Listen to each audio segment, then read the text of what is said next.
Well, Indiana has lost back-to-back games for the first time this season. They've lost 3 of their last 4, including back-to-back against Iowa.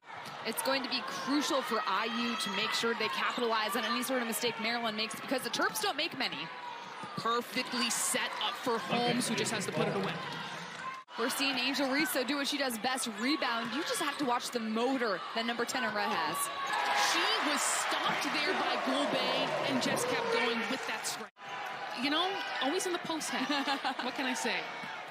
Cardinal Hillary stopped by Miller. A turnover. Sellers sneaking out up ahead. Lets Berger fly by, and she will get the 2. Maryland forced 19 IU turnovers. However, only 13 points off those turnovers, so Maryland not super great at capitalizing off of it. Maryland gets it back, and the short range 2 is good to tie the game up at 4. Here is Miller up and under, so smooth for the Terps.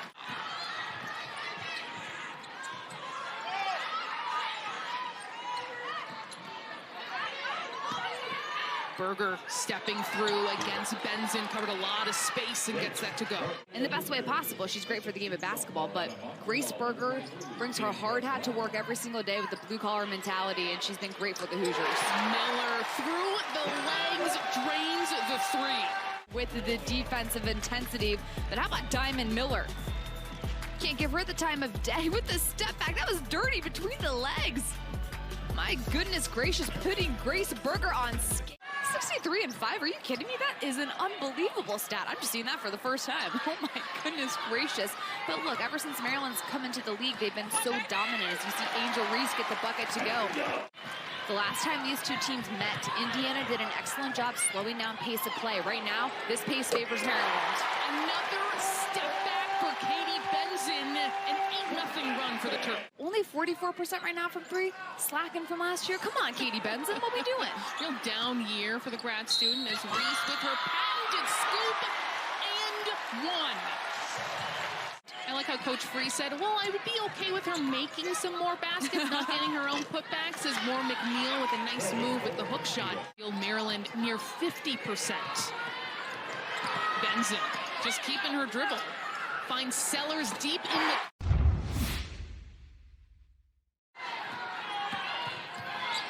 Sellers gonna line up a 3 again. She's got it. That's 2 threes for the freshman today. Moore McNeil will try to answer with her own 3, and she does. The first 3 today for the Hoosiers. Berger into the paint, shooting over Reese. That bounces out, gets her own board. Goulbe, back-to-back 3s for the Hoosiers, trying to get some offensive momentum. Currently holding on to that 4th seed for the Big Ten tournament. Going down to Reese, her second 3-point play today. Of the first 6 minutes of the game when they turned it over 6 times. So a slow start for the Hoosiers. They're still trying to recover from beautiful basketball, finding Berger underneath for 2. Sellers into the post again. It's been working, getting the ball into Reese. She'll kick it out. That will also work. Getting it to Benson for 3. A pretty deep bench earlier in the year, but have dealt with injuries, losing Faith Masonis for the rest of the year. She was a huge key to their success a season ago. Reese from the high post, scoring from all over. Reese lets Moore McNeil fly by, might have had a layup herself. 3 seconds left for Collins, and she will drain the long 2. Good position whenever she gets the ball from that range. She is such a dependable player, whether starting or coming off the bench for a shorthanded Terrapin team, as Allie Patberg gets the 2. Bibby likes that look, and she makes the defense pay. Another 3 for the Terps. They are 6 for 8.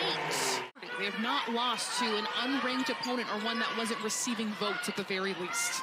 I think it's interesting when people talk about Maryland right now, a lot of them are saying, what's going on with the Terps? As you see, Grace Berger gets a bucket to go. Benson now running the other way from Maryland. She finds Bibby cutting on the opposite side of the floor, not there.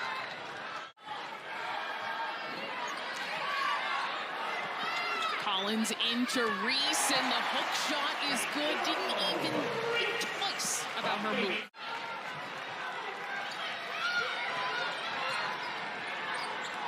Patberg releases and knocks down the three. Indiana has to find a way to slow them down. This is not a great example of that, as Miller goes all the way on the pass. Somebody in a white jersey has to be ready to get down and try to stop a break. That's a great example, or I should say a great point, Megan, because it wasn't like a long rebound, for example, as maybe Iowa likes to play at that pace as well, but good point. That game was wild this year. Oof. Sellers leaves that short. Reese goes back to the right side and cleans it up. Sellers goes all the way, will not finish. They had a 2-on-1 opportunity. Miller drains the three. Maryland today 7 for 9 from beyond the arc. Indiana has been able to get this within striking distance. Maryland makes a big play, like knocking down a three. Happer along the baseline, beautifully hands it off to Holmes. Dialing up that defense against Benson. Into Reese, backing down Holmes, and she gets the upper hand that time. Berger, difficult too. That will rattle through. She has been so great all season in the mid-range. Everybody wants to shoot threes or battle down the post, but Grace Berger excels in that mid-range capacity. And Reese again, going back to work, stuffed by Holmes. Moving her way around the baseline. Cardano Hillary has that swatted by Reese. 4 minutes to go here in the third from College Park as Berger pulling up near the free throw line. It feels automatic, especially outside that first quarter. 6 for 12 from the floor as well. The ball has been in her hands, and appropriately so, quite a bit in this game. Is Moore McNeil in trouble? She finds Patberg, who drains the three. Indiana will not quit. Because Maryland's collapsing, trying to prevent the high percentage shot. The Hoosiers need to continue getting that. Patberg 2 for 3 from long range, and that's what Maryland does. They answer right back with that Collins long two. Patberg along the baseline finds Berger. Patberg lining it up again, and she's got it again. The Hoosiers needing a stop here if they want to close the gap heading into the fourth quarter, as Bibby will knock that down. She had been 1 for 8. Berger draws the double team. Moore McNeil knocking down the three. The Hoosiers on fire late in the third. Maryland has had an answer each time, both shooting between 42 and 44%, evening out at this point as Benson goes all the way to the rack. Still a 4-point game. Sellers attacking hard against Patberg, and she will finish on the left side. Or excuse me, as the screener rather. The interception by Patberg throws it up ahead. Goulbay on the fast break. Indiana trying to get things going offensively. Maryland still holding on to this 4-point lead. They've led by as many as 12. Miller, the spin move and scoop is good. Sellers likes what she sees, going up against Berger and hits the two. Something you like to see from a freshman, one that maybe doesn't want to sulk or try to hide. She's very much an important part of the squad. As Berger, falling away, gets the two. I think a lot of players can stand to learn from the way she operates in traffic, having no fear. Ball handling as Reese with the drop step, and that is good off glass. Extra scout. Teams that make it to that Sunday game thrive off of having that double bye. Goulbay by herself underneath as Reese flies through. A huge bucket for the Hoosiers. Still time for them to close this gap.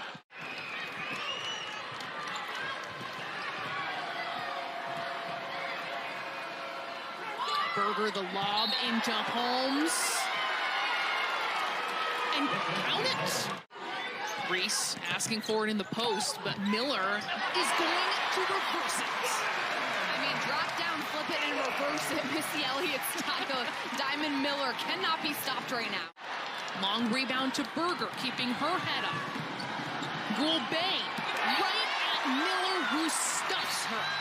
Absolutely taking the time to walk over to us here at Xfinity Center as Holmes gets it into the post. Berger is going to pull up from the baseline. That just hits front iron. A very costly turnover for Maryland. 9 second-half turnovers. It is Cardano Hillary has not scored a bucket till now. Benson with Cardano Hillary on her back, floats it up for 2. A huge bucket to make it a 3-point game. So composed on this play. Nicole Cardano Hillary is one of the best defenders in the Big Ten. Yet Benson with just a little run. More McNeil with 5 seconds left. Indiana needs a 3. Cardano Hillary, that will be left short, and that will be the final in College Park. Maryland 67-64. They wrap up the number 4 seed at a double bye in the Big Ten tournament.